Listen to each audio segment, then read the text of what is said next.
Hare Krishna.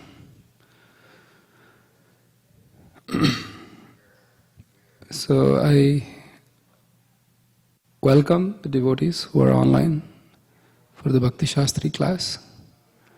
And today we'll be reading from Ishopanishad. But before we start, we welcome Michael back to the class. And Natalie too. Thank you. So before we start, we offer our regular Mangalacharan prayers, and then we can start the class.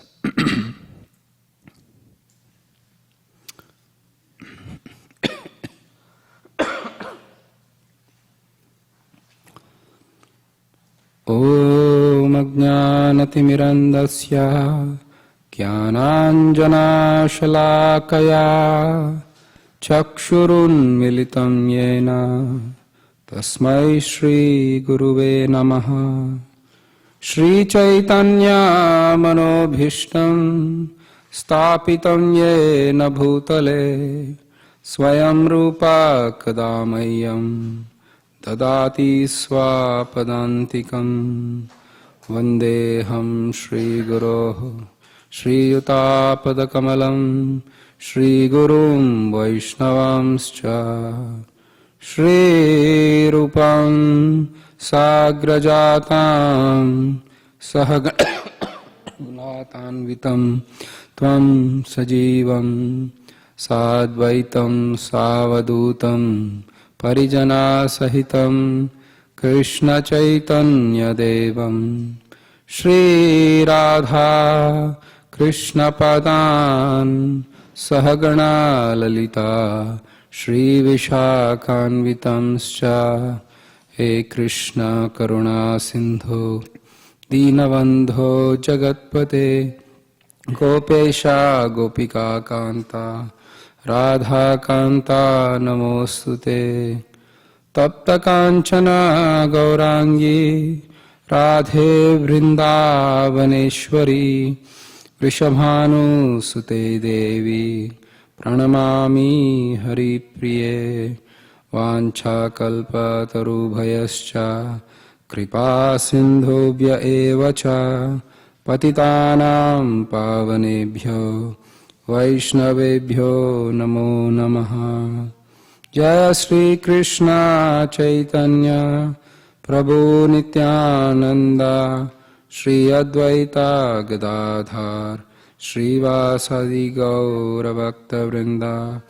Hare Krishna Krishna Krishna Hare Hare Hare Rama Rama Rama Hare Hare. So please welcome those who are in the back. Thank you for joining. No worries. I just gave you the word of welcome. Actually, this is a regular certificate course that we do in the temple, where we study Bhagavad Gita and other scriptures. Thank you for joining. And if you really want to go through, as long as you are here, we have this book called Ishopanishad. It's right there, and then you can grab 2 or 3 copies if you just want to follow along. No, it's okay. I think Yash is giving it. Thank you, Yash. It's towards your right, Yash. Yeah. No, just Ishopanishad. Just the Ishopanishad. No, not even the Brahma Samhita. It's Ishopanishad. Yeah. Yeah, that's the one. You're right. Perfect. Thank you.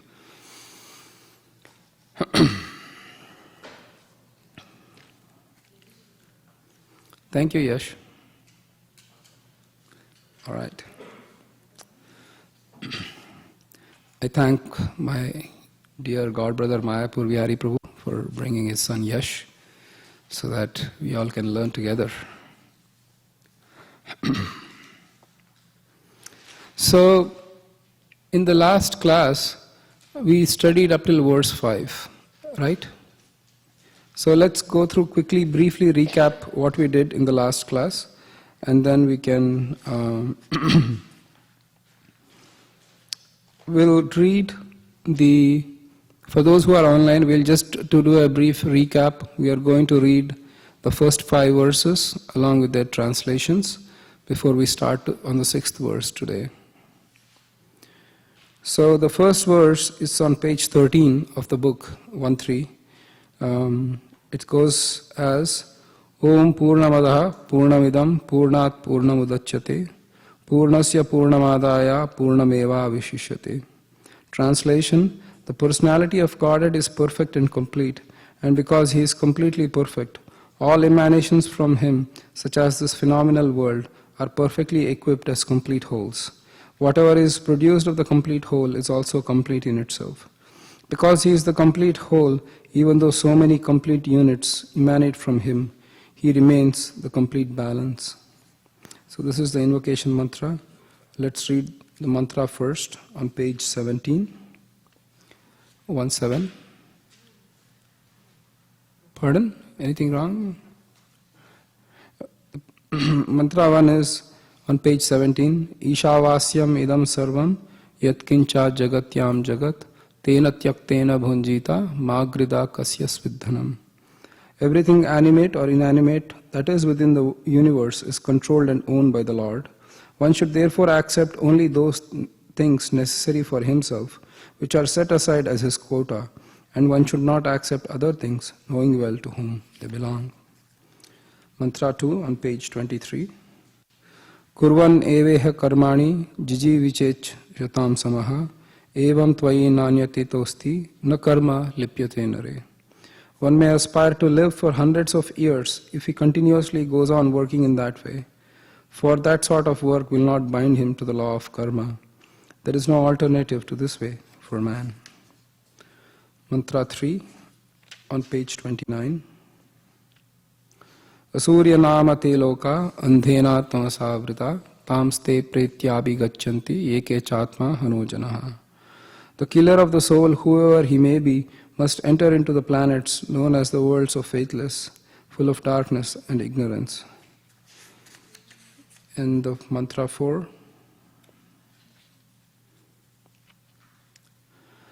Anejadekam manaso javiyo nainad devam apnuvan purvamarshas tadhavato nyanatyeti tishtat tasmin apomatarishva dadati. Translation: although fixed in his abode, the personality of Godhead is swifter than the mind and can overcome all others running. The powerful demigods cannot approach him. Although in one place he controls those who supply the air and rain, he surpasses all in excellence. And mantra 5 on page 37. Tanejati tadejati tannaijati taddure tadvantike tadantarasya sarvasya tadu sarvasya syabhayataha. The Supreme Lord walks and does not walk. He is far away, but he is near, very near as well. He is within everything, yet he is outside of everything. So here in these first 5 verses, we can see the first verse actually talks, after invocation. Invocation talks about the completeness of the Lord, Purnam.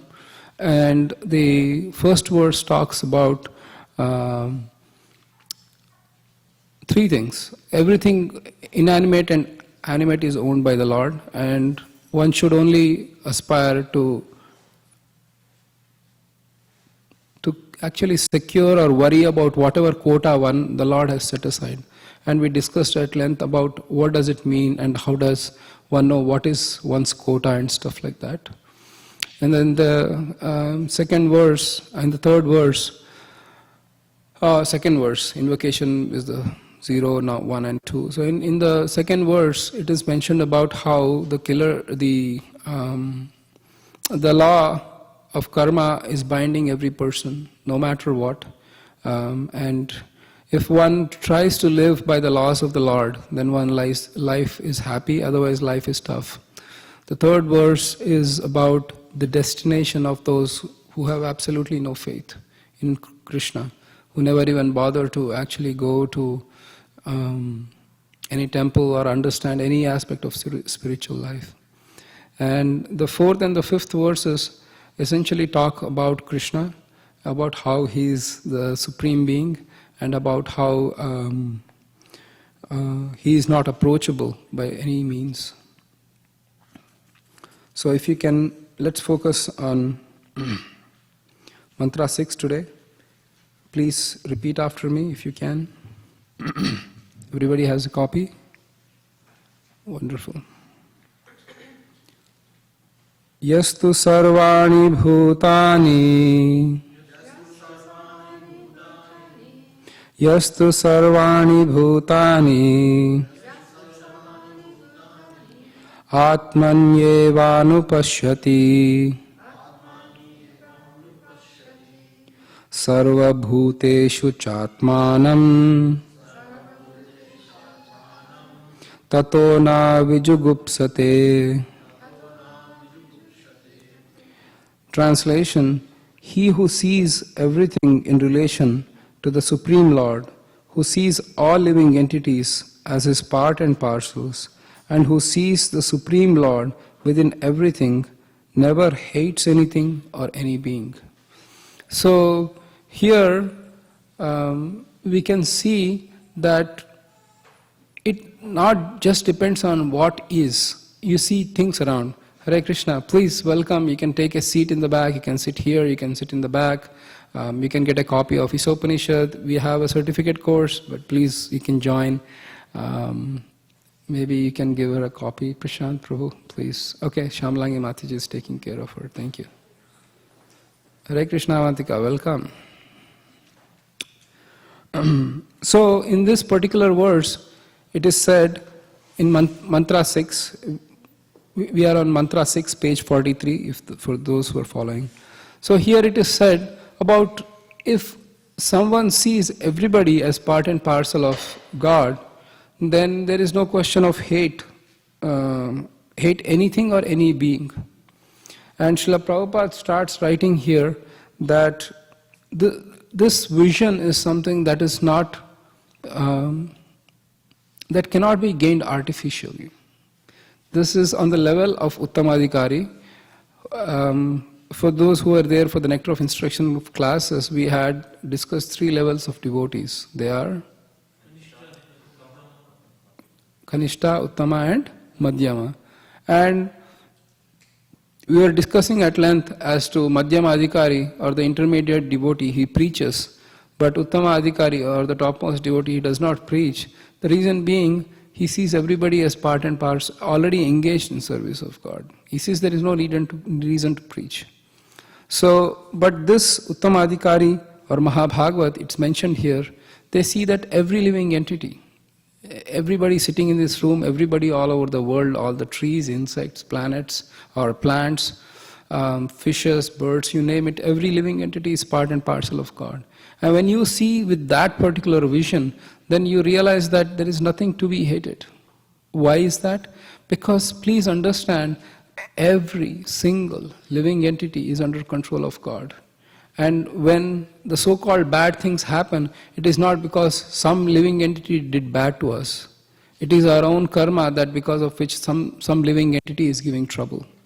Either it could be your boss, or it could be your family members, or it could be your siblings, or it could be some random person whom you walking down the street and they inflict misery, or mosquitoes.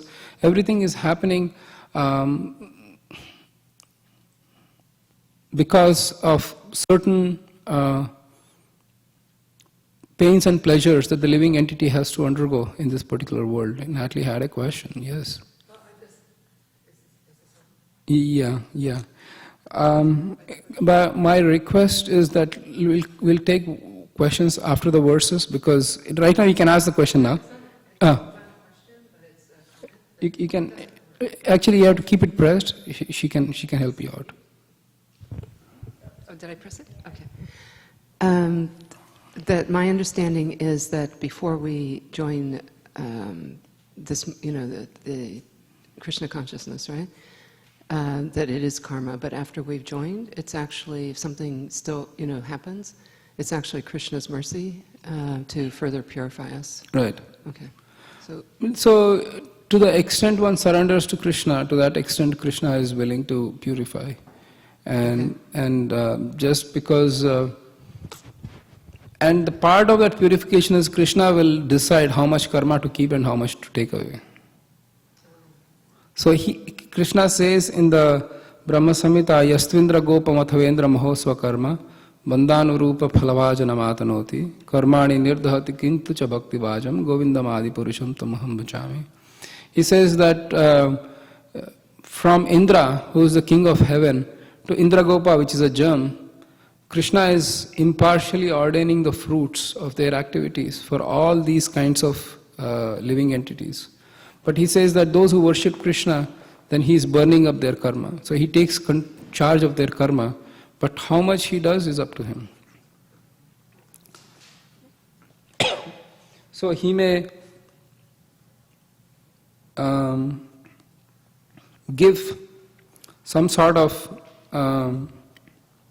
negative karma with a much reduced intensity, just to give some sort of purification. So he'll protect always, but in the way he protects is entirely up to him. If you expect that Krishna should do according to your expectations, then you are in for big disappointment. Big surprise. Thank you so much, Mataji. Excellent.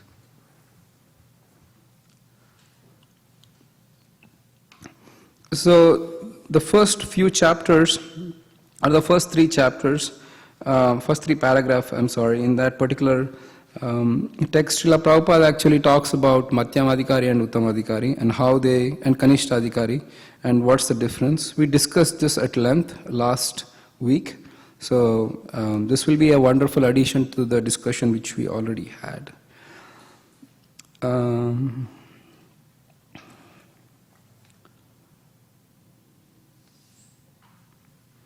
The other thing here is on paragraph 4 on page 45. If you can see the first paragraph on page 45. The second paragraph. Those who imitate. Everybody there? Yeah. Those who imitate an Uttamadhikari by flaunting a sense of oneness or fellowship, but who behave on the bodily platform are actually false philanthropists. The conception of universal brotherhood must be learned from an Uttamadhikari and not from a foolish person who does not properly understand the individual soul or the Supreme Lord Super Soul expansion who dwells everywhere. So the point is, we can see that politicians or people who are running for powerful posts within any country or society, they can flaunt a sense of oneness. They can say everybody is mine and we can all take together. But it is mentioned here that unless one sees everybody as a part and parcel of God, that sense of oneness is false because it cannot sustain. Neither by the people who are accepted as such, nor by the leaders. It can't sustain forever. For sake of votes, one person might say everybody is brother, sister, but after the results, a person may act in a different way. The reason being, it is when you see it as a spirit soul and see everybody truly as part and parcel of God, and that's not a small thing or a trivial thing. So everybody banding around is that I am a spirit soul, or I can see everybody as spirit soul is not correct. Yes, you are doing okay? Your legs are hurting? If you want, you can sit in the back, just let you know, okay?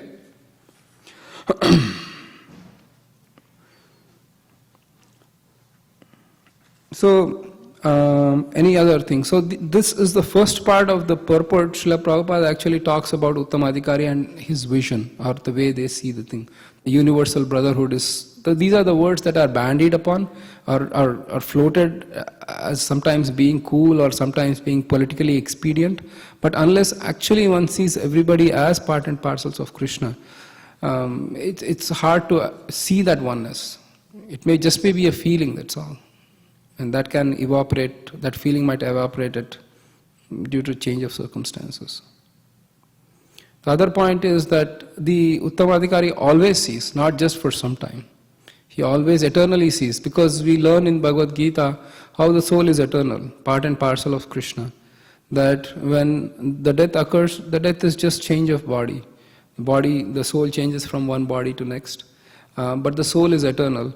And since the Uttamadhikari sees the soul in others, it doesn't change over a period of time because soul is eternal. That vision is also eternal.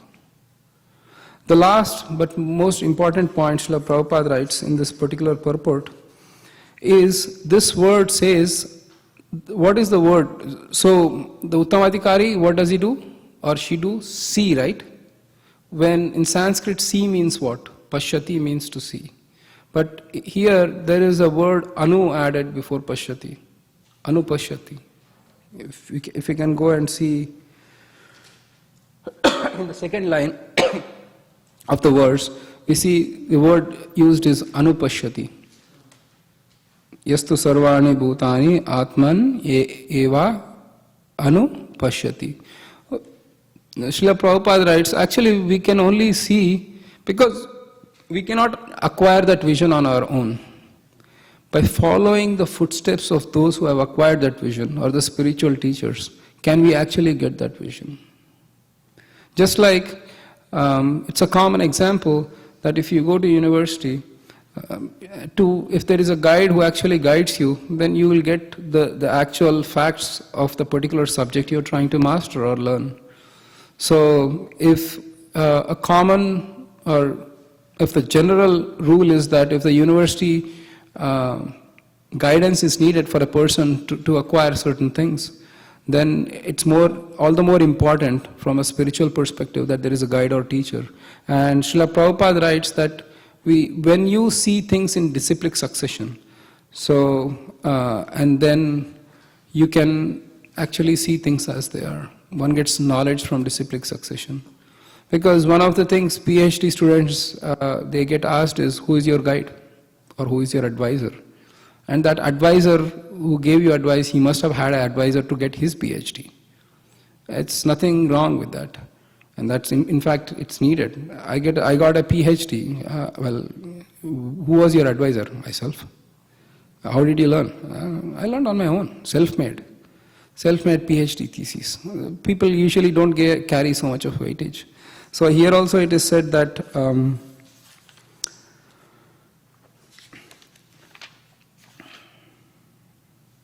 let's read that. It's a beautiful paragraph. On page 45, the last paragraph on page 45. It is clearly mentioned in the 6th mantra that one should, quote, observe or systematically see. This means that one must follow the previous acharyas, the perfected teachers. Anupashyati is the exact Sanskrit word used in this connection. Anu means to follow and pashyati means to observe. Thus the word anupashyati means that one should not see things as he does with the naked eye, but should follow the previous acharyas. Due to material defects, the naked eye cannot see anything properly. One cannot see properly unless one has heard from a superior source. And the highest source is the Vedic wisdom, which is spoken by the Lord himself. Vedic truths are coming in disciplic succession from Lord to Brahma, from Brahma to Narada, from Narada to Vyas, and from Vyas to many of his disciples. Formerly, there was no need to record messages of the Vedas because people in the earlier ages were more intelligent and had sharper memories. They could follow the instructions simply by hearing once from the mouth of a bona fide spiritual master. At present, there are many commentaries on the revealed scriptures, but most of them are not in line of the disciplic succession coming from Srila Vyasadeva, who originally compiled the Vedic wisdom. The final, most perfect and sublime work by Srila Vyasadeva is Srimad Bhagavatam, which is the natural commentary on the Vedanta Sutra. There is also the Bhagavad Gita, which was spoken by the Lord himself and recorded by Vyasadeva. These are the most important revealed scriptures, and any commentary that contradicts the principles of Bhagavad Gita or Srimad Bhagavatam is unauthorized. There is complete agreement among Upanishads, Vedanta Sutra, Vedas, Bhagavad Gita and Srimad Bhagavatam, and no one should try any conclusion about Vedas without receiving instructions from the members of Vyasadeva's disciplic succession, who believe in the personality of God and his diverse energies as they are explained in Isopanishad. last paragraph, and then according to the Bhagavad Gita 1854, one who is already on the liberated platform, Brahmabhuta, can become an Uttamadhikari devotee and see every living being as his own brother. This vision cannot be had by politicians who are always after some material gain. One who imitates the symptoms of an Uttamadhikari may serve another's outward body for the purpose of fame and material reward, but he does not serve the spirit soul. Such an imitator can have no information of the spiritual world. The Uttamadhikari sees the spirit soul within the material body and serves him as spirit. Thus, the material aspect is automatically served. Nice. What do you think? Questions? Anybody online has questions? So the second, the following verse also is on the similar theme, but little of variation. But here, the essence of this verse is that to see everybody as a living, as a spirit soul, part and parcel of Krishna, and to follow that knowledge or get that knowledge by following the disciplic successions. Those are the two highlights of this particular purport.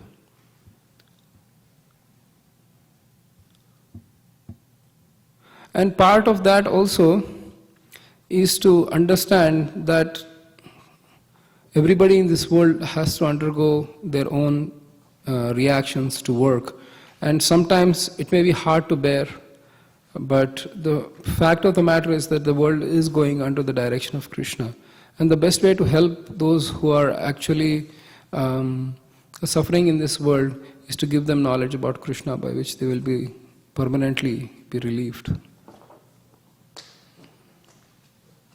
Questions? All right. So let's read mantra 7, because I think Shamalangi Mataji, do you know when Bhakti Vikas Maharaj he's going to? Yeah, that so that we can at least have that leeway. Thank you, Mataji. So Shamalangi Mataji sitting in the back is our director for administration, and she keeps track of all the records and homeworks and students, and I'm grateful.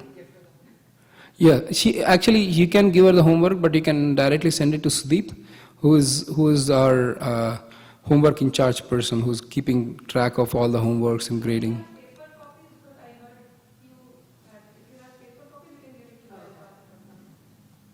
Thank you.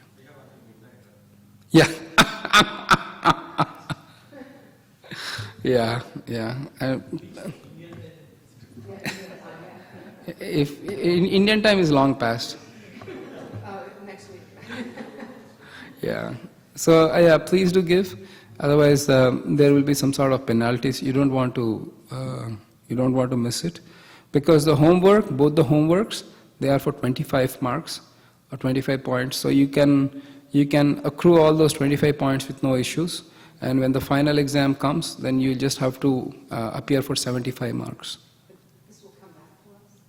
What? We'll get back so we can study from now. Sure. I would rather you make copies and give instead of expectation of getting it back. It'll be easier. Because they have to again keep track and all that. It's better you make a copy and then just give or you can scan it. You can take your iPhone. You don't have it? Anybody can help you. Yeah. All right, mantra 7. You have to leave. All right. Thank you so much for joining. Your good names? Satya. Oh, wonderful. Wonderful. I wish you could stay for some more time. We have a Sunday feast. But your good name? Jyoti. Okay, thank you. Okay, let's turn to page 49. Let's read mantra 7. Kindly repeat after me. Yasmin sarvani bhutani. Everybody had their lunch?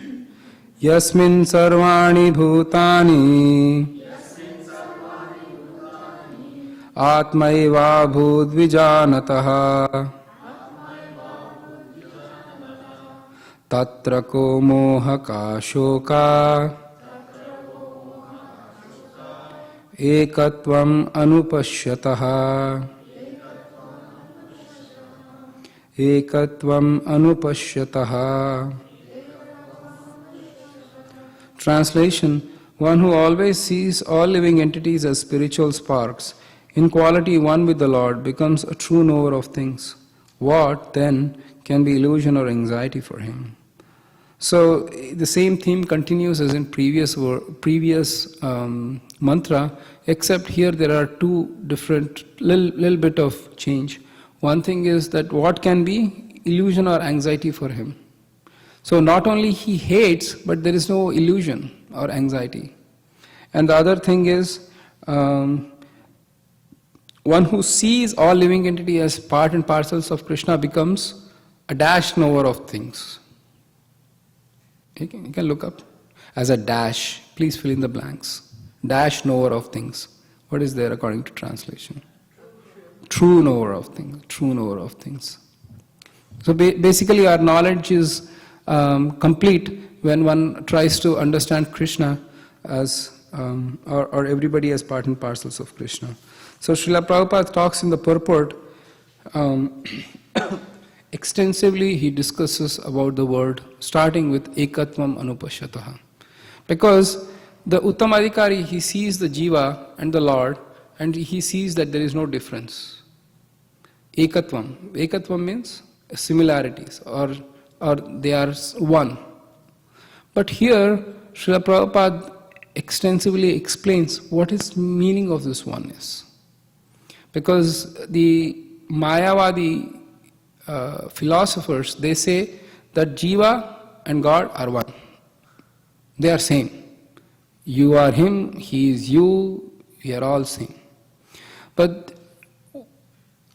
And the Dvaita philosophy says that the Jiva is always subordinate to God. What do we say then? What is Mahaprabhu's philosophy?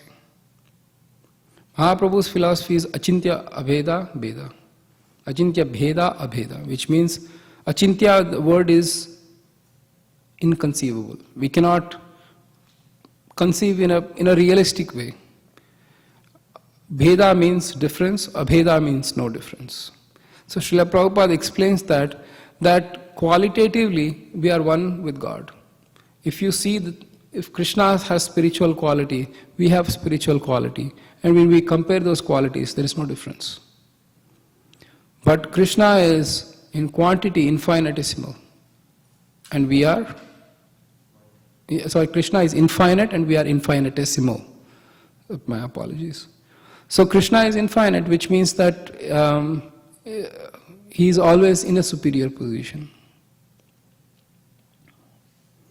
That because Srila Prabhupada uses two examples. Actually, he uses 2 to 3 examples.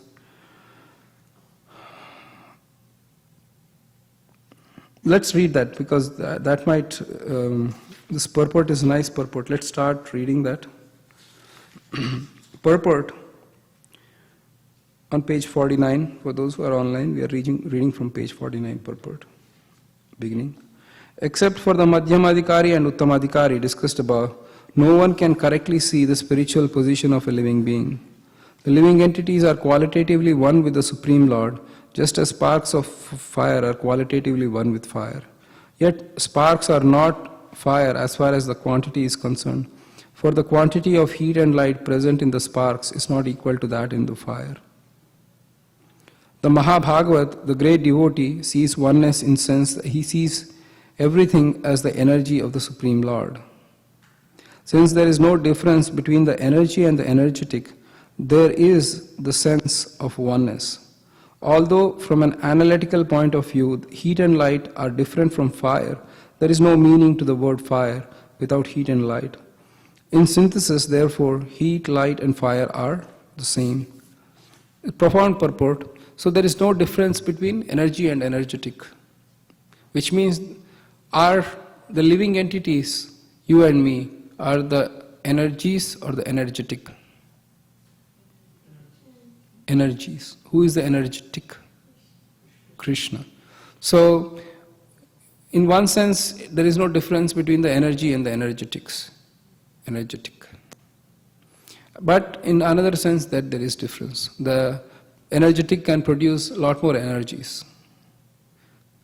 The example Srila Prabhupada gives here is what? Fire and spark. I mean, if you see sometimes when you are cooking or when you are in a campfire or when spark comes out, and if it comes on your dress, it will still do damage. But they're not same way as a fire, fortunately.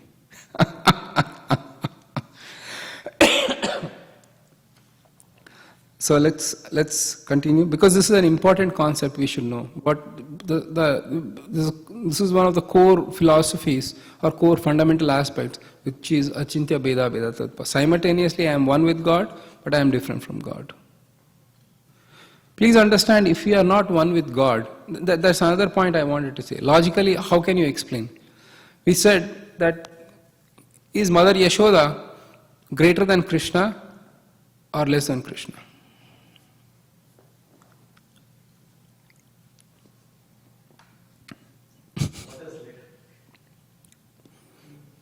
It's a simple question. Less than Krishna. Okay, good answer. Anybody else has a contradicting opinion to that? Because apparently it seems he is greater than Krishna. In fact, Mother Yashoda chases him when he steals butter. He's afraid, his breathing becomes heavy, and he's crying. And it is said that when he's crying, he's rubbing his eyes. And when he's rubbing his eyes, the mascara from his eyelids, it's just coming down. And he's genuinely in fear, he's not acting. So it seems Mother Yashoda seems to be greater than Krishna. Right? Am I wrong? So then who is greater? So Krishna is always the greatest. But the fact of the matter is that the jiva also gets the position equal to that of Krishna, sometimes greater than that Krishna, because in the exchange of rasa. That rasa is possible only amongst the equals, and that equality has to be there in quality. Otherwise Krishna can't taste that rasa. Krishna can taste rasa only from the Vishnu Tattva categories, because he cannot taste rasa from inferior jivas like us if we are not equal to him. Does that make sense? If you can have some friendship with a person, Yash, who's on your equal. At least there should be, right? You can't have a friendship with a baby. You can't have the same enjoyment, right? But Krishna has the same enjoyment from the jivas, which means that there has to be some platform of equality, common denominator as they call it. And that common denominator is the equality of the spirit between Krishna and the jivas. Otherwise, Krishna can never enjoy. Krishna never enjoys matter. It is said in Brahma Samhita, he never touches matter. Because he might enjoy, to an extent he might enjoy matter, but otherwise he doesn't touch material stuff. He doesn't derive any happiness from matter. And in Bhagavatam it is said that how matter is staying far away from Krishna, performing her thankless role of like putting everybody in illusion. So Krishna doesn't enjoy matter, but with the jiva soul he can enjoy, which means jiva soul must have some level of equality with Krishna. I have a question. Yes. But Krishna is in matter. Krishna is in matter because he needs to sustain the matter. Right. But what you're saying is he's in the matter, but he's not enjoying the matter. He doesn't enjoy the matter. In fact, it is said in Bhagavatam that if all the jivas, quote, assume there is a situation that no jiva was conditioned, nobody was conditioned, the Lord never had to create the material world. But actually it is said in the 3rd canto that Lord, every night or at the end of night of Brahma, there is a dissolution or what? There is dissolution, partial dissolution of creation. And then everybody is wound up back into Lord Vishnu's body. There are no planetary systems, nothing. Brahma goes to sleep. And his 12 hours is a huge amount of time for us. So he goes to sleep, everything is just closed for business. And when Brahma wakes up next day morning, he has to recreate this universe. And the Lord actually, he sees that he is Atmarama, or self-satisfied. He doesn't need any external thing. He sees there is no material world. He wants to kind of enjoy the material world in terms of, just as much as a husband wants to enjoy the wife when she is, and wake her up. So that's the kind of analogy is given. So there is some enjoyment, but it is more out of an obligatory enjoyment to help the conditioned souls come back to him. It is not on the pleasure of the same spiritual pleasure which the Lord does in the Vrindavan and other planetary systems. So there is a difference there. There may be some sort of enjoyment by the Lord, but it's not necessarily an obligatory enjoyment. That is not a constitutional enjoyment of Krishna to enjoy material nature. So but he says, but when the jivas who are in this world actually perform sacrifice, he says, I enjoy that. Bhoktaram yajna tapasam sarva lokam. I enjoy that sacrifices. So makes sense a little bit. But otherwise, dry matter he doesn't enjoy. He doesn't even touch. He doesn't even partake of it. That's why Krishna says, I am in the matter, but yet I am outside of it. Without him, the matter cannot sustain. It's said that, seriously, think about it. Yes, right, that the atoms form the bond and they form different materials. You read that at school. Imagine you have the water, right? In next minute it transforms to ice. The third minute to vapor. It's just an atom. It just keep on transforming. Who is the one that's holding it in its position? Who is the one that's making sure that the gold remains gold? Because if the atoms perpetually are combining every which way under circumstances, why is not a randomness to an extent that can drive people mad is not seen in matter? Why is it that the earth is still rotating at a perfect pace from sun? Everything is so perfectly aligned, and the scientists, they say the earth grows even a few inches closer to sun, it will be destroyed. That perfect alignment, who is holding it? Right? It's just a simple, if it's random means, anyways, let's not even get into that, but because of the lack of time, not for nothing, I think we can discuss that too, but. Yes, Prashant Prabhu, please go ahead.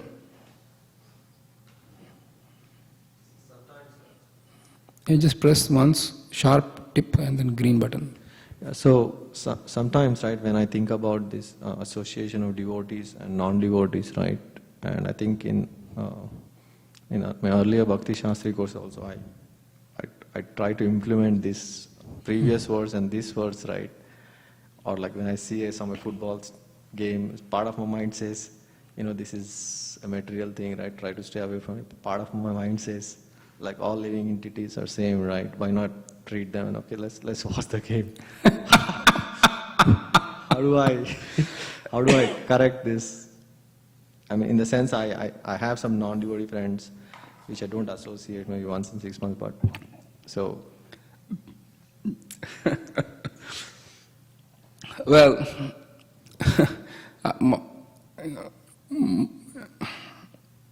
the way I recommend is just at least keep the vision straight what it is. It is Maya and that's what it is. If you have to do it as an obligation to your friends, that's a different story altogether.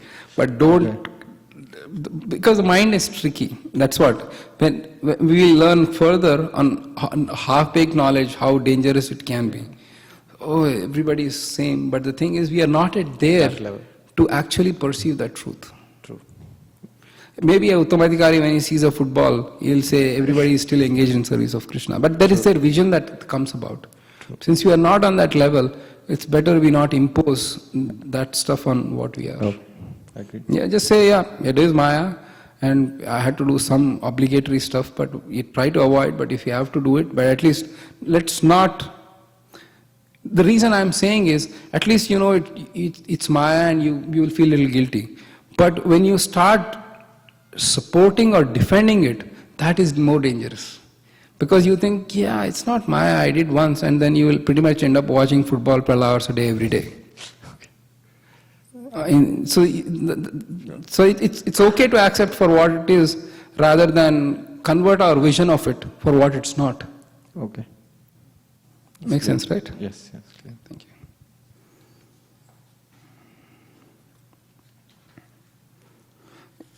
And part of that will be that, there are so many rules and regulations. That's not for me. Or maybe I can skip few. This is not, we can do okay. Mind gives so many justifications from within, based on our half-baked knowledge. Here and there we learn.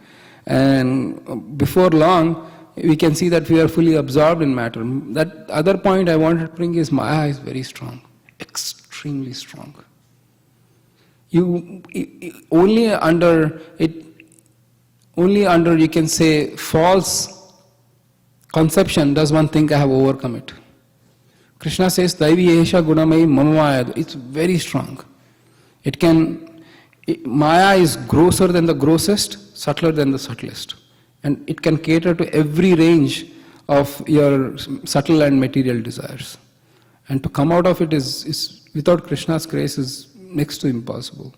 And even if you come out of it, there is no guarantee that you will be perfectly safe from Maya without taking or surrendering to Krishna. Make sense? All right. So let's go to mantra 8.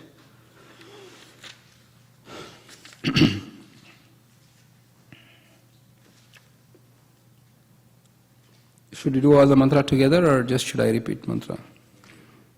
You all do it together? Saparyagachukramakaayamavrinam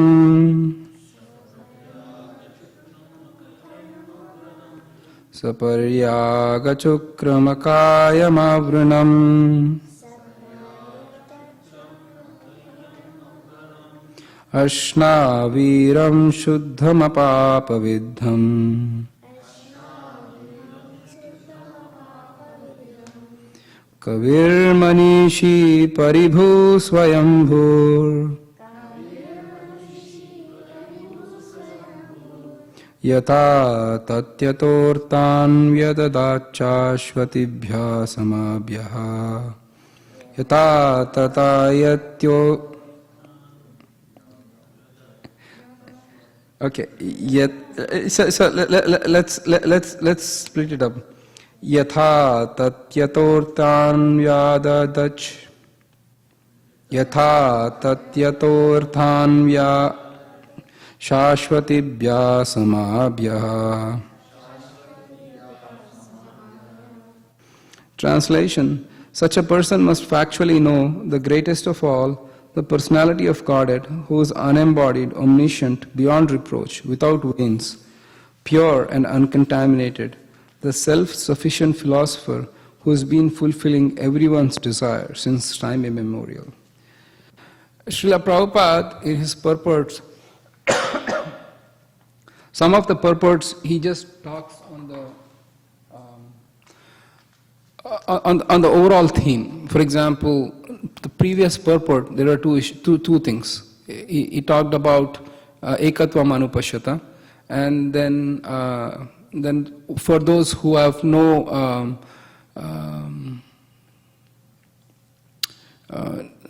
who have equal vision, then there is no question of lamentation or illusion.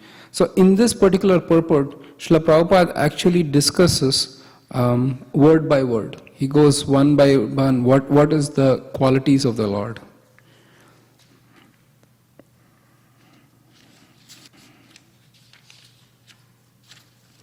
So the first paragraph, if you can see, unembodied and without veins. And let's do a treasure hunt. Second paragraph.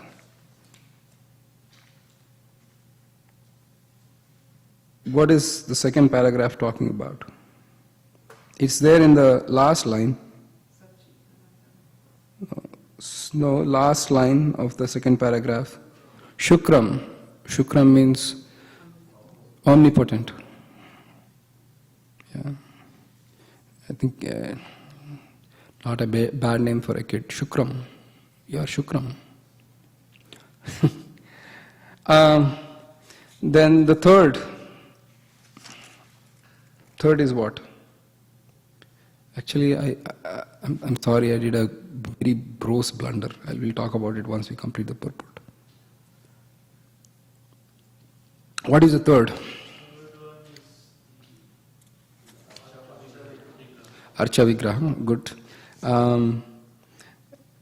Because it goes the omnipotent. When the Lord is omnipotent, which means that He is all powerful, the Archa Vigraha is also as powerful as Krishna. Because one of the things which we were talking about is that He can convert matter to spirit and spirit to matter. And Bhaktin Kara from Tennessee, she asked this question, like, I can understand that how He can convert matter to spirit. Like Archa Vigraha, apparently it seems to be made of matter, but it's completely spiritual. So what's the opposite? How can He convert spirit to matter?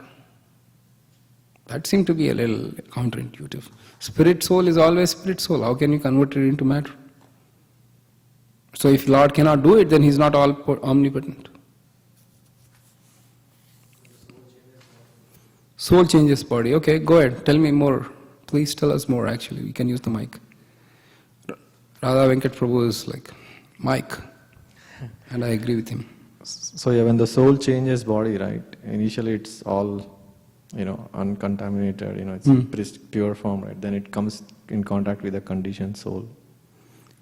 Matter, sorry. Matter, nice, that's all. Nice. Yeah. Everybody walking in the world, they have such deep conception that I belong to this world. I am the body. I have everything with me in body. All I need is some material changes, I'll be happy. I need to take vitamins, I need to exercise, I need to make money. Everything on the material platform I'll be. So the jiva, the spirit soul, is so absorbed in matter, it's actually practically they're converted to matter. Nice point.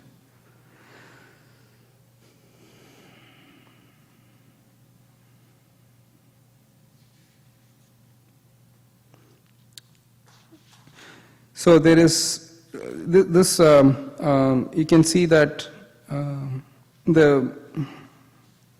what else? Mantra 5 in the paragraph 5 on page 58. It is also said how the Lord has been fulfilling. What's the translation? Is the self-sufficient Lord who has been fulfilling everyone's desire since time immemorial. So here Srila Prabhupada explains that fulfilling everybody's desire.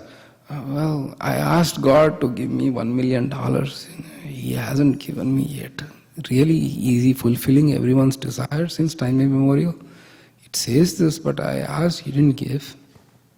Maybe He doesn't have $1 million. Maybe He's not as rich as we think. But Srila Prabhupada explains in the purport that the Lord fulfills the desires not according to one's expectations, but according to one's qualifications. To the extent they need it, the Lord gives them. Now this may seem little. Why does the Lord do that? Why doesn't God give me whatever I want? Versus why is He putting this karma in between, saying that whatever my karma is due, I get it?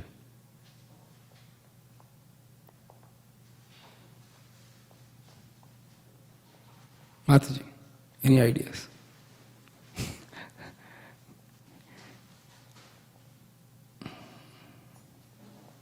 Because the thing is, whole purpose. Good, yeah. Well, first of all, I mean, we don't know what we need. Okay, nice. So, and usually what we want is not really what we should have. Okay. And it would probably derail us from Nice. on our path to Krishna. Nice. So, you may think you need the Mercedes or something, but then you think, oh, I have the Mercedes, I need to take a trip with the family.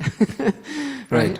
And so it kind of derails you. You get more and more, and then because you have the Mercedes, you need a nice garage, so you need a bigger house, things like that. So then it just, you get wrapped up in that cycle and forget even to come to the temple sometimes. So, Nice. Actually, thank you. Yeah. I'll tell it with a simple example. Why is prison life so tough? Why do you have to wake up?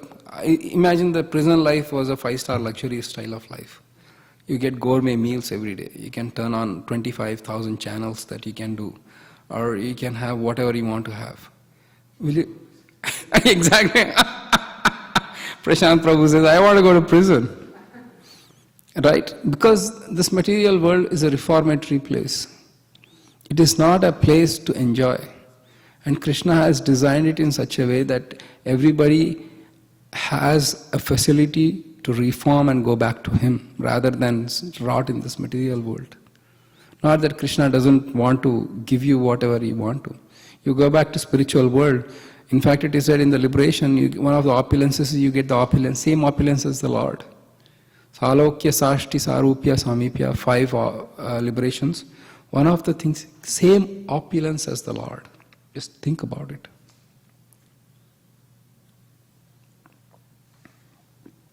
So it's not Krishna doesn't want to give, but this is not the place to get. This is the place to reform. This is the place to know what's the value of the Lord and go back to Him. Make sense? As Prashant Prabhu volunteered, I would also go to prison if the life was luxurious. Why work outside? But that's not the purpose of prison. So that's that. Oh, one beautiful point is mentioned here. This is another thing which we talk often. Actually, this is a beautiful paragraph. Let me read it. It's in tune with Natalie's realization. Let's start reading on page 58, the last line of page 58. For those who either joined online or who joined late, who are online, who are not sure where we are reading from page 58 of Ishopanishad. We are somewhere in the middle to purport mantra 8. Everybody there? Okay. Ordinarily, the living being does not know what to ask from the Lord, nor which post to seek. When the living entity comes to know his constitutional position, however, he asks to be accepted into the transcendental association of the Lord in order to render service, in order to render transcendental loving service unto Him. Unfortunately, living beings under the influence of material nature ask for many other things, and they are described in Bhagavad Gita 2:41 as having divided or splayed intelligence. Spiritual intelligence is one, but mundane intelligence is diverse. In Srimad Bhagavatam 7.5.30.31, it is stated that those who are captivated by the temporary beauties of external energy forget the aim of life, which is to go back to Godhead. Forgetting this, one tries to adjust things by various plans and programs. But this is like chewing what has already been chewed. Nonetheless, the Lord is so kind that He allows the forgetful living entity to continue in this way without interference. Thus, this mantra of Sri Ishopanishad uses the very appropriate word yatha tat yataha, indicating the Lord rewards the living entities just in pursuance of their desires. If a living entity wants to go to hell, the Lord allows him to do so without interference. And if he wants to go back home, back to Godhead, the Lord helps him. Make sense? Yeah, why doesn't God take me back right now? What's your desire?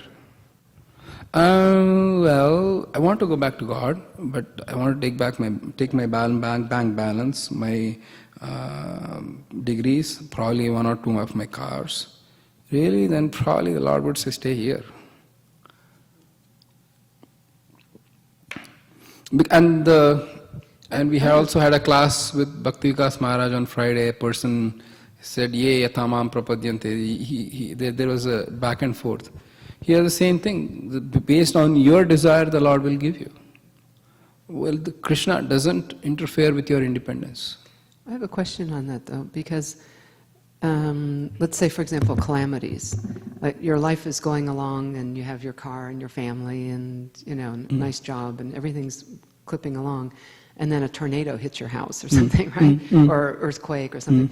So Yes, in some ways Krishna, will say, okay, if you're not focused on me, I'll kind of give you things in the mundane world. But at the same time, there is some wake-up calls, Correct. right?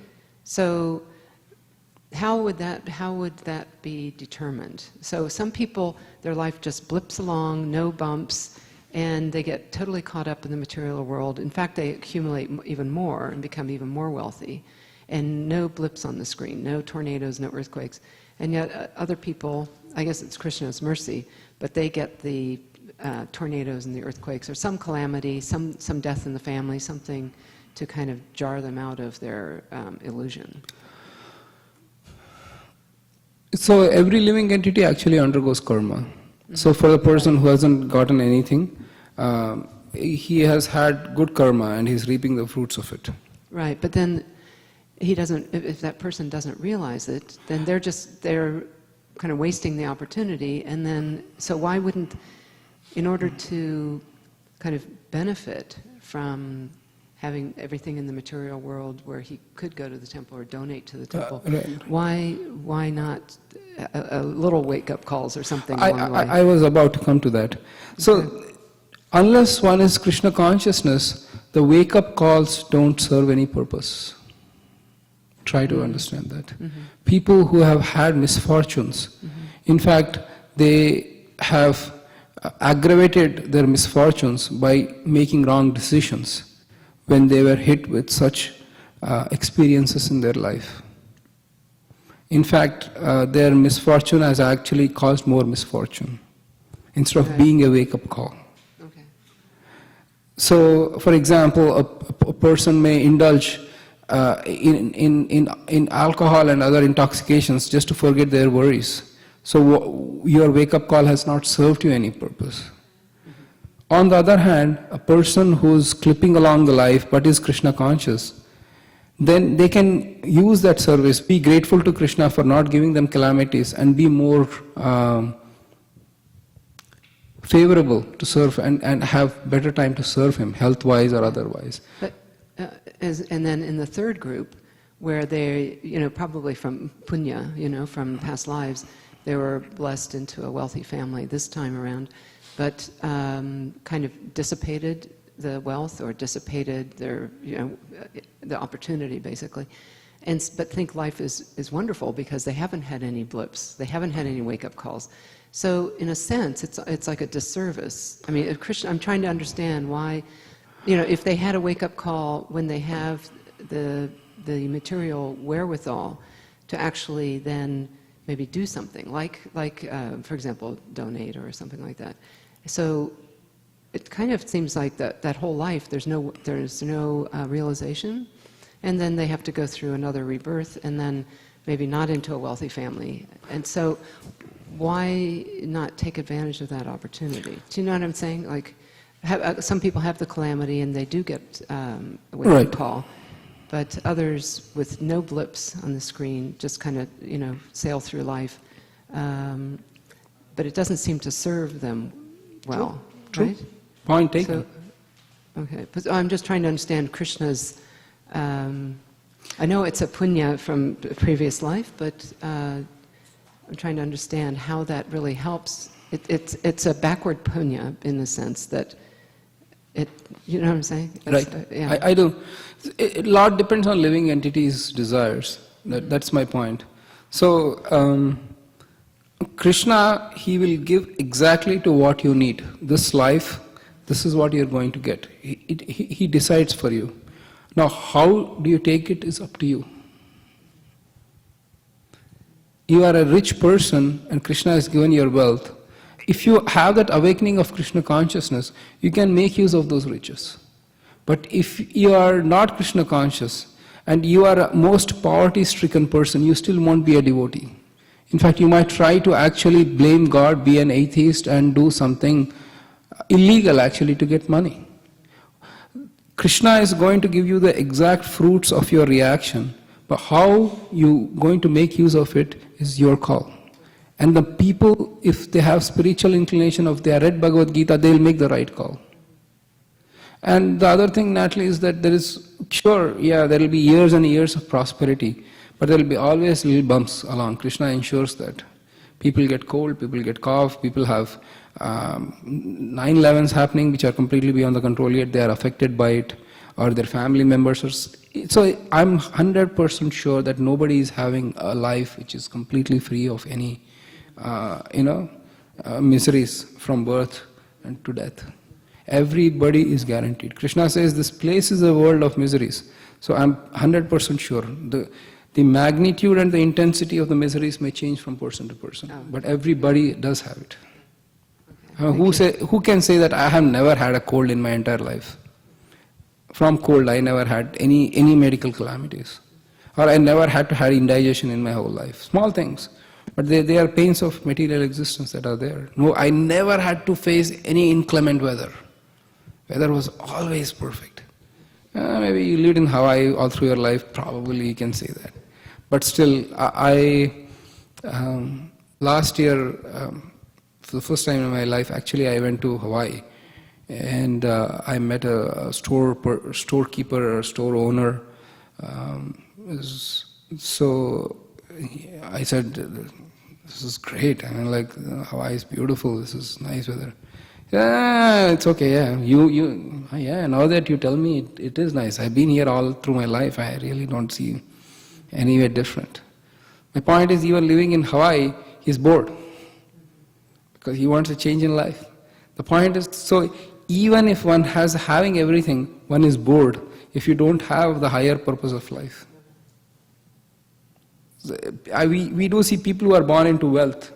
They're doing so many crazy things to get attention or to relieve themselves of the boredom, or do so many. So the point is, the pain of material existence acts everybody. So for some it may act on a physical need. Some people don't have food to eat, but some people have mentally nothing to do and they are anguished. So that the pains of material existence acts upon everybody with no sparing. Krishna makes sure that his energy is powerful, that it acts on everybody. Make sense? Yeah, absolutely. Nobody is free. All right, on the 59th page, 7th last paragraph, God is described as Paribhu. Paribhu is the greatest of all. So that is described. And in the last paragraph, we find that Ashuddham, Apapa Vidham, and all those particular things are mentioned here. So this is the qualities of the Lord are mentioned in the mantra 8. Make sense? Yes, you had questions. Okay. One thing that struck me very vividly when I was reading this. So let's read from the word prophylactic on page 60. For those who are online, we are going to read 8th line from the bottom of the page, starting with the word prophylactic. Everybody there? The word prophylactic refers to the power of his association. As mentioned in the Bhagavad Gita 9:30-31, a devotee may appear to be sudurachara, not well behaved, in the beginning, but he should be accepted as pure because he is on the right path. This is due to the prophylactic nature of the Lord's association. The Lord is also called Apapa Vidham because sin cannot touch him. Even if he acts in a way that appears to be sinful, such actions are all good, and for there is no question of his being affected by sin. Because in all circumstances he is Shuddham, the most purified, is often compared to sun. The sun extracts moisture from many untouchable places on the earth, yet it remains pure. In fact, it purifies obnoxious things by virtue of its sterilizing powers. If the sun, which is a material object, is so powerful, then we can hardly begin to imagine the purifying strength of the all-powerful Lord. So, because this question comes up many, many times. What is that? Anybody remember that words, apichet suduracharo? It is there in Bhagavad Gita. When we read Bhagavad Gita, we come across that verse, apichet suduracharo bhajate mam ananyabhak sadhureva samantavya samyak vyavastito hisa. In that verse, Krishna says that even if a person is considered to be most abominable, Sudurachara. Durachara means like badly behaved or but Sudurachara means one who is like really bad or sinful. But he is worshipping me without deviation. Sadhureva, he should be considered to be a sadhu. Now, people say, how is this possible? How is God allowing... Thank you. Actually, you can take it back. I don't need too many. Thank you. You can save one glass. How can God... He's saying that those who worship me, but they are like really sinners.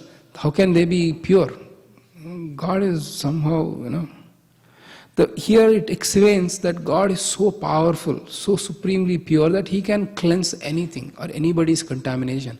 Because that devotee is worshipping the Lord without deviation, Krishna says, I guarantee that I'll clean him up.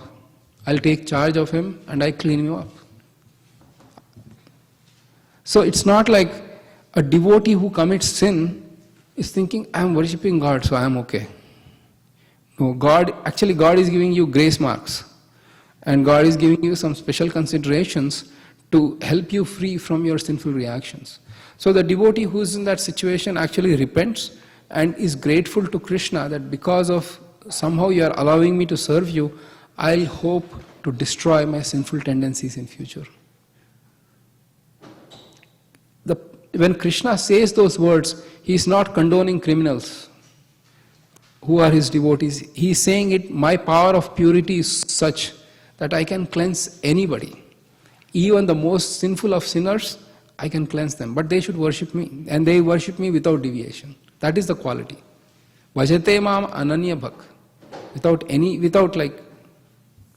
Mayapur Prabhu had a question. He has this intriguing look on his face. Sure, go for it. Alumni is as welcome to ask. So, Prabhuji, everyone knows that's the meaning of worship, as long as you are worshipping the Lord. So can you just elaborate this apparently simple meaning of worship? So Krishna says in the last chapter, Manmana bhavamad bhakto madhyaji mam namaskaro mame vaishya satyam te pratijane priyosime. Or Atmanam Matparayana, one of those. So, in the last verse of the 9th chapter, he says that, become my devotee, offer your homage unto me, bow to me, and consider me as your only savior. Consider me as your only shelter. And if you worship me in that attitude, then I'll take care of you. It is not so much that you are... It's about my glory. He's talking about, I am so powerful and pure that I can purify anybody. But you just worship me, just take care, just consider me as your only shelter. And then Krishna says, I'll take care of you. So, but having said that, if the devotee does not also participate in that correction process, then eventually Krishna will give up working on him, at least temporarily. Long term, again, he'll pull you back, but temporarily he'll let you go. So that's why many devotees come to the movement and then they leave. And later they realize that, makes sense? Shuddham, apapaviddham. All these are like beautiful things. Please go through these purports. In Bhakti Vaibhava, we have devotees give classes. And the devotees who give classes, they say that at least one chapter I know well, because I give classes. And in Bhakti Sastri, I have no idea how much is the study that's going on. If the devotees are actually studying or if they are going to cram everything before the exam, as most likely is the case. Or my point here is, if we read, then these classes actually become enlivening. Otherwise, there is no need for you to waste your 2 hours on a Sunday afternoon. And we can get that done. So my request is, when you read, you'll have so many questions. Why is this? Why is that? And trust me, when you read and come and we discuss, those concepts will really be embedded in your mind rather than you doing the speed reading. Shamalangi Mataji will readily attest to that fact, and I'm grateful. Because she passed with flying colors. She got very high marks in all of her 4 semesters. And the biggest reason she attributes is that she came to the classes and then we discussed. And actually they imprint. Now if I gave you a question in exam, how is Lord prophylactic or how is Lord antiseptic? You will be able to answer this properly with right understanding. Not some vague answers. God is great, so therefore He is purifying. No, it's specific. You will see how God quotes how Prabhupada quotes 9th, and how Krishna gives that. So it gives a deeper emphasis. My request is please read and come, we'll have a better discussions. So last 2 verses are a little different. Ishopanishad is an adventure, trust me. Any questions, comments? Online, I'm sorry I haven't asked, but online anybody has any questions, any comments? All right. The biggest blunder I was mentioning was that I didn't properly complete the previous purport. 8th one we didn't go through completely, but so it will be a homework. Probably we can discuss next class. We can do that. You can read and you can discuss. There are some few more points in that purport. Though it was my fault, we can discuss that. You can read and you can discuss later.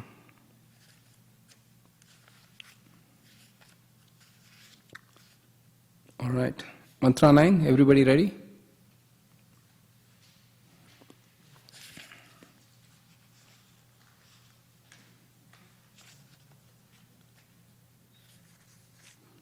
Andam tama pravishanti. Andam tamaha pravishanti. Ye vidyam upasate. Tato bhuya ivate tamo. Yau vidyayam rataha. Translation: those who engage in the culture of nichant activities shall enter into the darkest region of existence. Worse still are those engaged in the culture of so-called knowledge. So Yash, why are we wasting our time? Close the books, go home. Because it said that, if you are cultivating so-called knowledge, then you are going into darkness, even more darkness. When I read this verse for the first time, I really scratched my head. I didn't know what to make out of it. I was like, okay, those who are performed in dark activities, they are going to dark places. Get that. But those who are performing knowledgeable activities, they are going even to darker places. I was like, what? Doesn't make sense, right? I mean, Avantika, you go to school, you get knowledge, and you go to a better places, right? Not that people go to school and universities and they land up in jail. As soon as you get your graduation certificate, there is police ready and pulling into jail. Right? Something like that.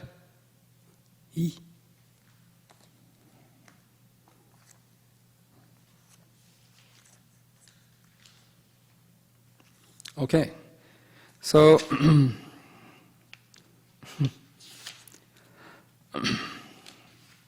we have to read it's a big purport, but so the first part is clear, right? Those who engage in the nichant activities shall go into dark regions. Means those people who perform sinful activities, people who act against scriptural injunctions, they go to eventually hellish planets, or planets, Krishna says in the 16th chapter, that the demoniac people, I send them to lower planetary systems or take birth among animals, and that's pretty clear. But when we say knowledge, and Srila Prabhupada uses the word so-called knowledge. So the point here is that the modern scientists, they have used their knowledge to actually disprove the existence of God. Really, they said science will solve all the problems. Right, it's a laughing matter, Avantika. Science will solve all the problems. Why are you worried about God? In fact, the atheist, one of the prominent atheists in London, he started a campaign. He started a campaign saying, there is no God, so enjoy life. And they put it on double-deckers, on these public transports, billboards, all over. He got some money, he put it all over. So and that person is quote-unquote so-called professor. And the point here is that people who are having these sort of mentality, they go even to the more darker regions. Because in the name of knowledge, they are actually disproving the existence of God. And they are misleading others. Yes.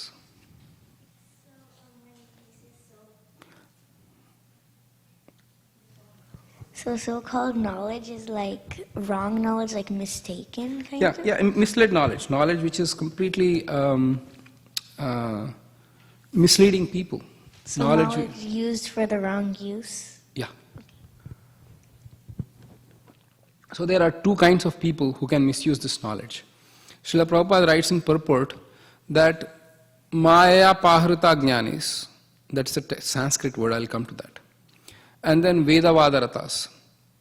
Here the word Vidyayam Rataha means those who actually study Vedas. So let's talk first with Maya Pahrita Jnana. In Bhagavad Gita, Krishna says there are 4 types of people who don't surrender unto me. Namam dushkritino mura prapadyante naradama maya pahrita jnana asurim bhavyam ashritaha. In one of the categories Srila Prabhupada writes is Maya Pahrita Jnana means Maya means under illusion. Apahrita means stolen. Jnana means, what is Jnana? Knowledge. So, of those whose knowledge is stolen by illusion, and those are the categories I mentioned. This infamous atheist, propagating this thing, there is no God. How do you know there is no God? But they somehow figured it out. There is no God, so enjoy life. Or God is dead, enjoy life. The point is, you are saying like that, but the fact you are being so definitive about is you are acting like God, giving knowledge to the masses. Right? And so this is even more dangerous because you are committing so many people to the path of your religion because of your knowledge. The other thing, under the guise of knowledge, people actually are creating so many nuclear weapons. They are creating nuclear weapons. There are so many unwanted technologies in the matter of, just under the name of knowledge. If you can see Maya Pahrita Jnanas, it's mentioned here in the last paragraph, page 67.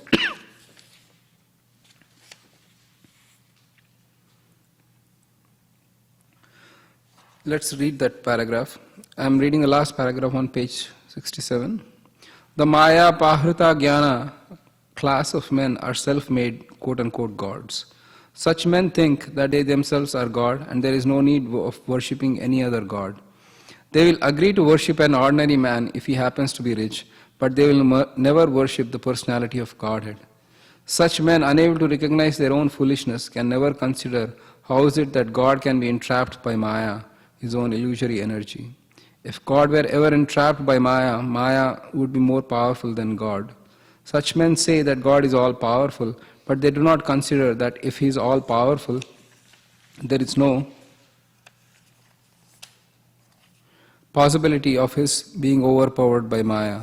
These self-made gods cannot answer all these questions very clearly. They are simply satisfied to have become God themselves. So here, this is very clear.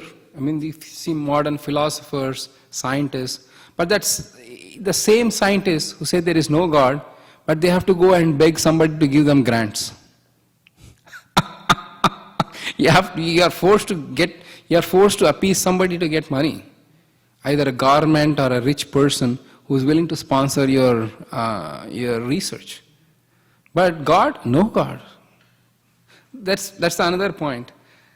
a jiva, or the dharma or nature of jiva, is to serve. So we will read extensively in the second semester when we read Bhagavad Gita. Dharma, what is dharma? Let's because people have used this. What is dharma? Duty. Okay, thank you, Natalie. I'll just. Natalie says it's duty. Any other possible guesses for word dharma? Service to Krishna. Okay. Your reason you're here. Reason you are here. Good point. So the Sanskrit word dharma essentially means religion. Okay. The Sanskrit word dharma means that which sustains one and that which is inalienable, which cannot be removed from one's nature. I'll come and I'll give you some white crystals. I'll say, hey Gaurav, this is, please, sugar, have it. And then you take it, you taste it. It's actually salt. And then, Gaurav, did you like the sugar? Sugar? No, it's not sugar, it's salt. How did you say it was salt? Well, it tasted salty. What should sugar taste like? So what is it that is an inseparable part of sugar? Intrinsic part is its sweetness. Right? If you remove it, then it is not. So dharma is something which is an intrinsic and integral part of anything that cannot be removed. Removing which, it no longer is identified that. So the dharma for the jiva is to serve. Whether you like it or not, everybody is serving. Everybody is serving. If you don't serve Krishna, then you serve your mind, you serve others, you serve so many people in this world. For the jiva, the sustenance comes from serving. Better to serve Krishna because your service attitude finds its perfection. Gaurav had a question. Yes, go ahead. A scientist is also a part of Krishna, right? Yes. So in that way, he is also doing service unto Krishna. Yes. But that is how Uttamadhikari will see. A Madhyamadhikari will go and preach and give it to me Bhagavad Gita. He's saying you are nonsense. You just take this and actually come to God. You're right. Uttamadhikari's vision will be that everybody is actually engaged in service of Krishna in one way or other. That's another point I want to add. So the follow-up question to your question is, then why are we wasting time, Prabhu? Why come to temple, read Bhagavad Gita, chant? Anyway, we are serving God, we are serving His Maya. Then we eventually go back to God. Why waste our time here? Everything belongs to God. We are also part of God. Maya is part of God. We are serving Maya. Why should we waste our time reading Bhagavad Gita? Why should Krishna waste his time giving Bhagavad Gita? I think the problem is the more you go away from Krishna, will fall into the 4 defects which affect a conditioned soul. Okay. What's that? The 4 defects. Okay, yeah, we discussed about the 4. We are always liable to fall into those 4 defects. Right. So we need to come to Krishna regularly. stay with it, so that we do not. Thank you. Get Thank you. those problems. That's the valid point, because Krishna says that the material nature is actually is bound to make a jiva forgive Krishna. Unless one performs one sadhana, one cannot come out of it. If that was the case, then eventually we would be released from material existence without serving Krishna. Well, that Krishna has put the law saying that unless you surrender unto me, you're pretty much going to stay here in this material world. So that's the reason we do it. So does that a little bit answer your question? Yeah. Anybody else had questions? Online?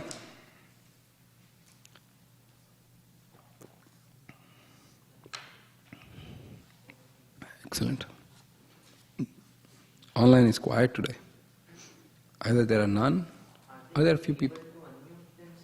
Oh, Hare Krishna. Thank you, Mayapur Prabhu. So, for those who want to ask questions, you can press *6 and then you can ask questions. Or probably if you want to text and then I can give my phone number. You can also text. Then I can answer.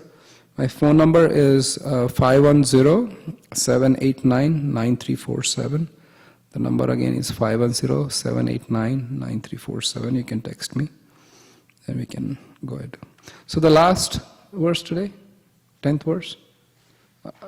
Bored already, Avantika? Little bit. Just kidding. I don't want to put you on the spot.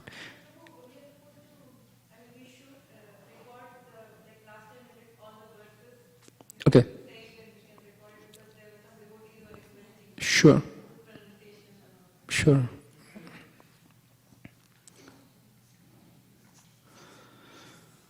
Let's see any other points which we missed from. Oh, no, we didn't complete this purport. So, the Maya Pahruta Gyanas, we discussed at length. Anybody has any doubts? So, the Vedavada Rathas, another second class of people, they are described in Bhagavad Gita also in second chapter. Their conclusion is that Vedas, the purpose of Vedas is to have sense gratification. Go have better situation in life. Go drink some, in the name of sacrifices, drink some intoxicating soma beverages, eat nice foodstuffs, and then keep performing sacrifices. But the beauty is that, you die, you can go to heavenly planets. Okay, wonderful. So they say that the whole purpose of Vedas is to enjoy, more and more enjoyment. Enjoyment in this life, and then once you die, enjoyment in higher planetary systems. That's the goal of life. So, one might say then at least they are attached to Vedas. Why are you finding fault with them? Right? I mean, there are some atheistic scientists whose knowledge is stolen by illusion. That's understandable that they are going to a darker region. But Vedic people, they know mantras, they are doing like Veda. Here, Srila Prabhupada actually writes, and Krishna also writes in Bhagavad Gita, the purpose of Vedas is what? Self-realization. But more specifically, he says in 15, more than that, 15:15, Krishna says, Sarvasya chaham hridi sannivishto, mataha smritir jnanam apohanam cha, Vedaischa sarver.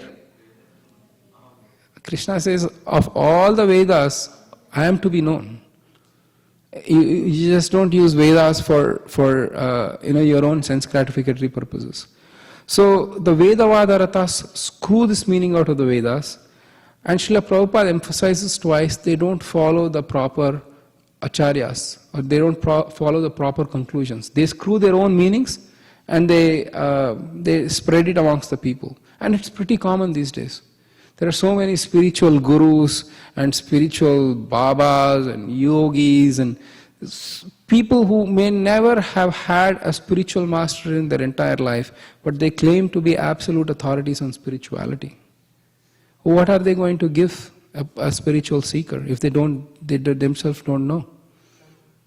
I don't want to take names, but the fact of the matter is that unless one and so these sort of activities, they drag even one more into one's nascent activities. People who use religion as business, again it comes back to the same thing. Use religion as business. Use religion to make money, to have your own sense gratification. So those Vedavada Rathas are also destined to wrong place. Mantra 10, then we'll stop at 4. I think, Shyamalang, I have to stop at 4. The kids will come, right? Yeah, I don't know to miss Maharaj's class today. So, class is 4:30? Good.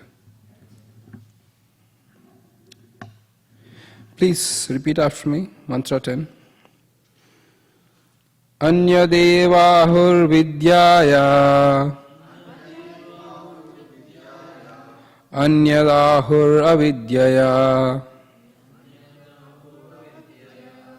Iti shushrumadhiranam Yenastad vichachakshire. Translation: the wise have explained that one result is derived from the culture of knowledge and that a different result is obtained from the culture of nescience.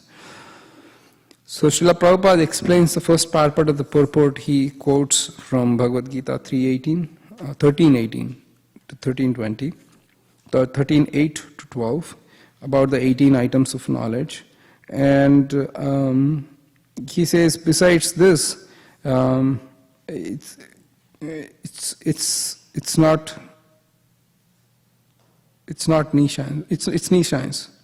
And the mantra itself says that the culture of Nishans leads one to one destination, and the culture of knowledge leads to another destination. So,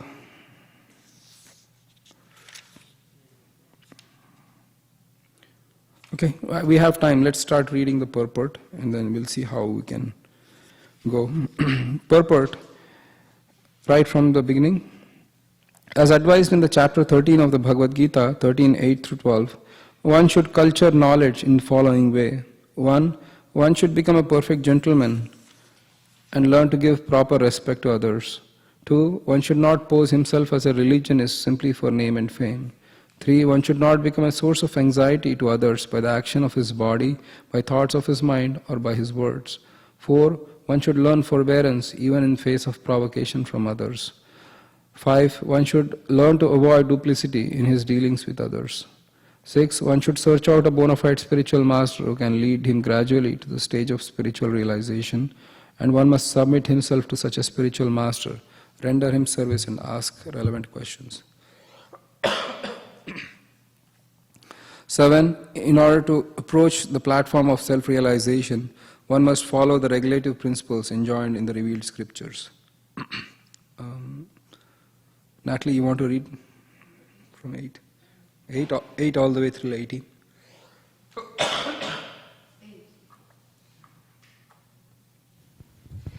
Number 8, page 70. One must be fixed in the tenets of the revealed scriptures. 9. One should completely refrain from practices which are detrimental to the interests of self-realization. 10. One should not accept more than he requires for the maintenance of the body. 11. One should not falsely identify himself with the gross material body, nor should one consider those who are related to his body to be his own. 12. One should always remember that as long as he has a material body, he must face the miseries of repeated birth, old age, disease, and death. There is no use in making plans to get rid of these miseries of the material body. The best course is to find out the means by which one may regain his spiritual identity. Page 71. 13. One should not be attached to more than the necessities of life required for spiritual advancement. 14. One should not be more attached to wife, children, and home than the revealed scriptures ordain. 15.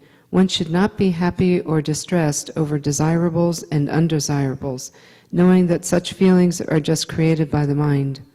16. One should become an unalloyed devotee of the personality of Godhead, Sri Krishna, and serve him with rapt attention. 17.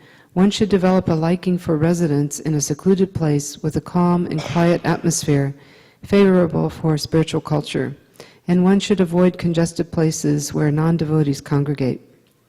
18. One should become a scientist or a philosopher and conduct research into spiritual knowledge, recognizing that spiritual knowledge is permanent, whereas material knowledge ends with the death of the body.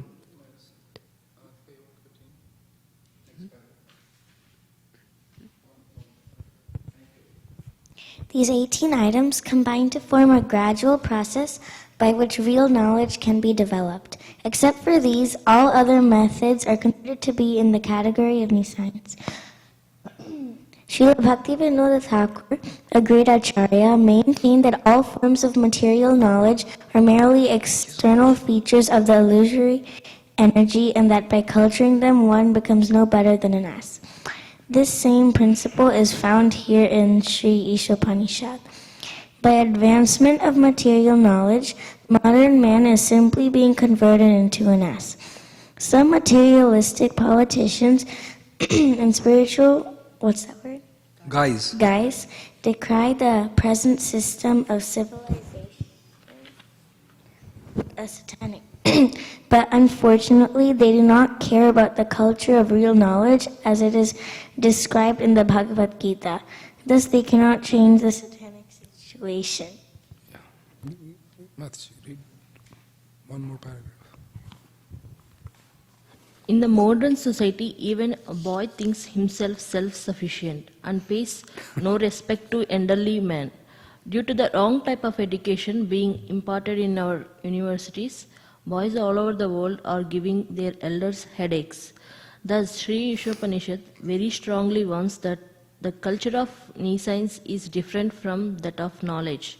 The universities are, so to speak, centers of nescience only. Consequently, scientists are busy discovering lethal weapons to wipe out the existence of other countries. University students today are not given instructions in the regulative principles of brahmacharya, celibate student life, nor do they have any faith in any scriptural injunctions. Religious principles are taught for the sake of name and fame only, and not for the sake of practical action. Thus, there is animosity not only in social and political fields, but in the field of religion as well. Thank you. Questions thus far? Yeah, Gaurav, go ahead. So, as science is misused, Prabhu, we also know that religion has also been misused. I think the example of weapons of mass destruction and then following of rituals without any Vedic knowledge basis to it. So there are examples of wrongdoing in both sides. And I just wanted to make that comment. Nice. Wonderful. Thank you.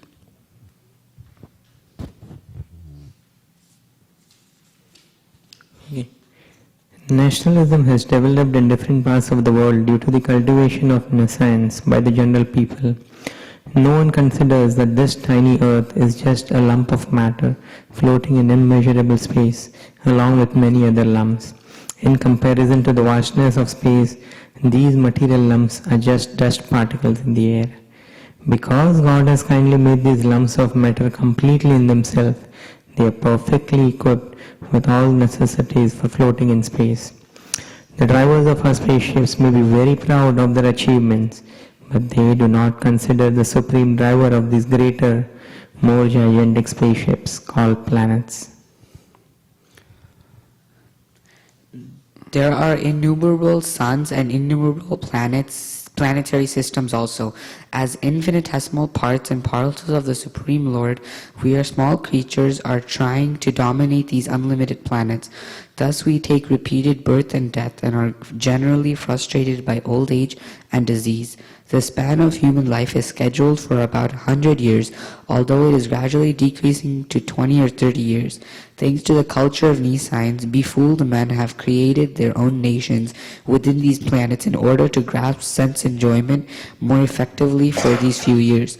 Such foolish people draw up various plans to render national demarcations perfectly, a task that is totally impossible.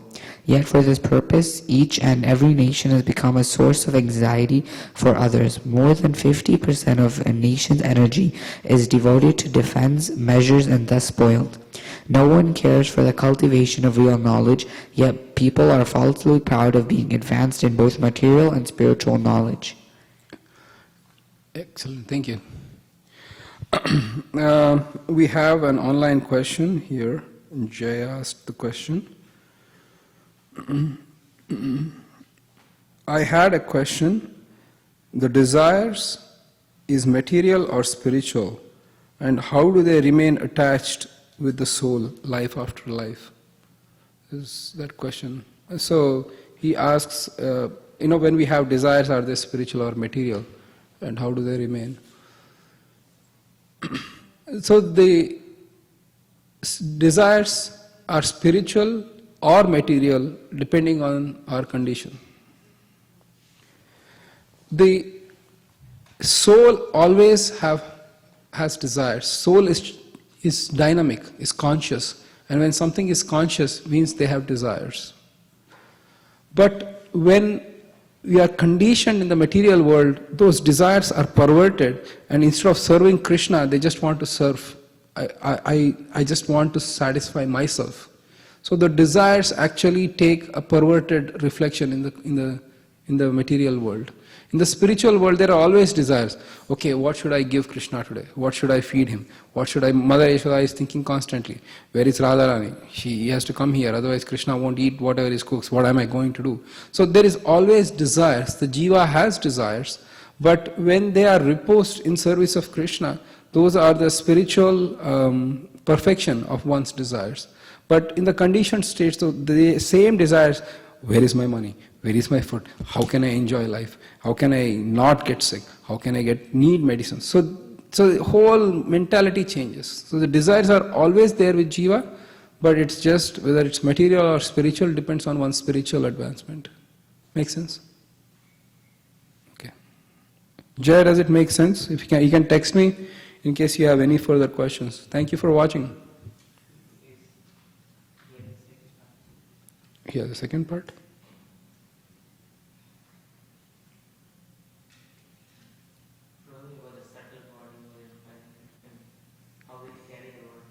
Oh, and how do they remain attached with the soul life after life? So, the material desires are remained with the soul through subtle body. So whatever we have done in this life, they form impressions. They have certain impressions in the brain, and those impressions, they are carried to the next life, because based on those impressions, then you are attracted to certain type of body.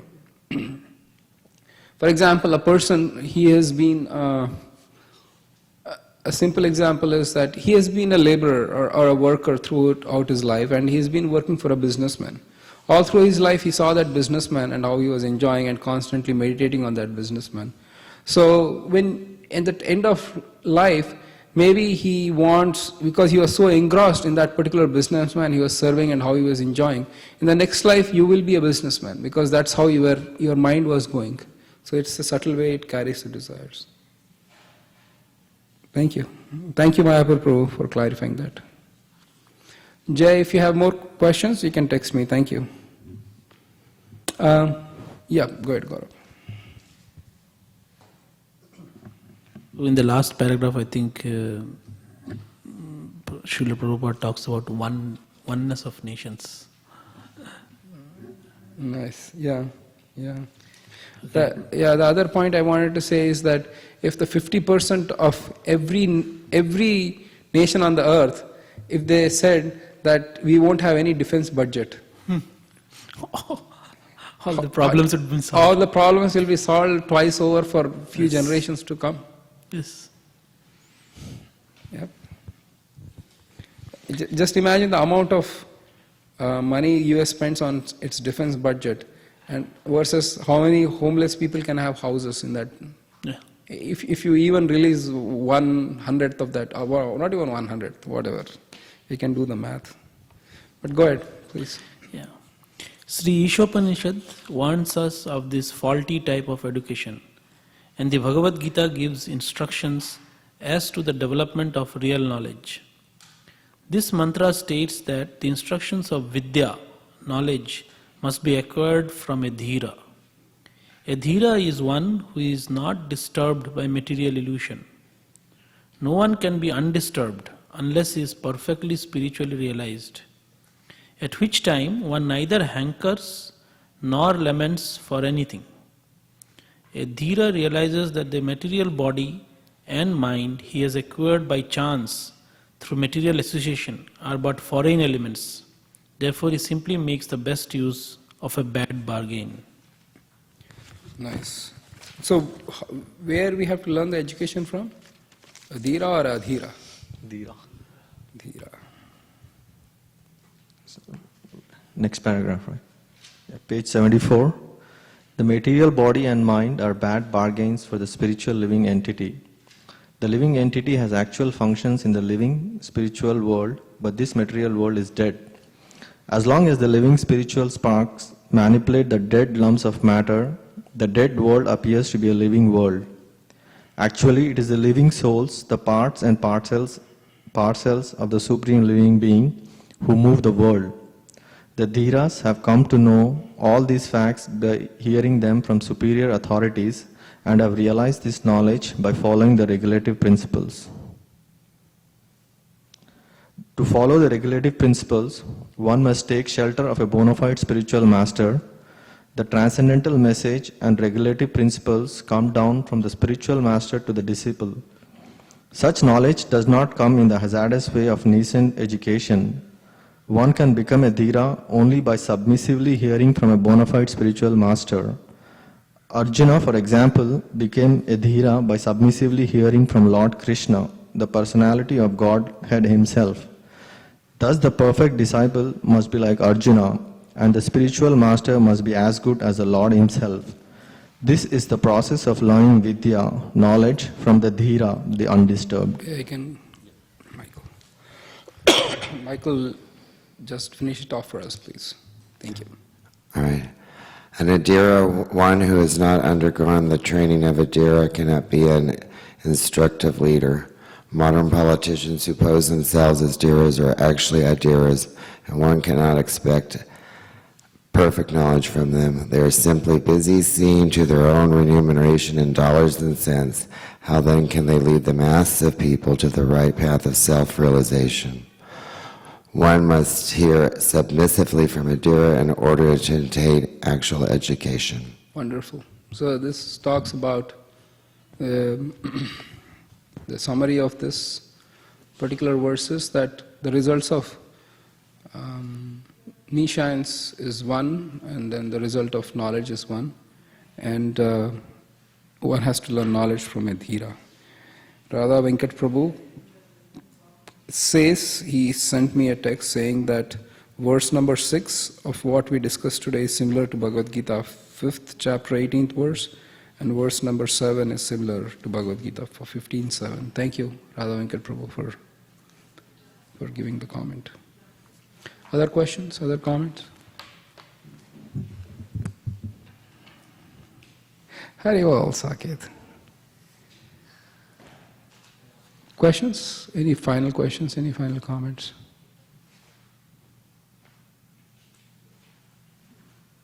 All right. So in this page 74, right, the very first paragraph, he talks about this material body and mind, right? They said, here it said that they are bad bargains for spiritual living entity, right? Right. But if he use them to drive towards the spiritual life, then it's not. I don't understand the differentiation. It's a bad bargain in the sense that the material body does not get disease. The material body is a disease. So to have a material body itself is a bad bargain, but as it is mentioned, the best use of the bad bargain is to use that material body in service of Krishna. Okay. Fair enough?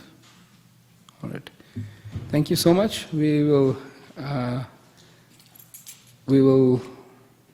have class by Maharaj, I don't know, at 4:30, so...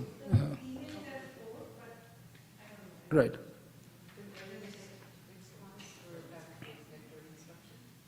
Yes, next class is back to next of instruction, 2 weeks' time. Next class we'll do the recording. I'll get the Okay. so that you can read it.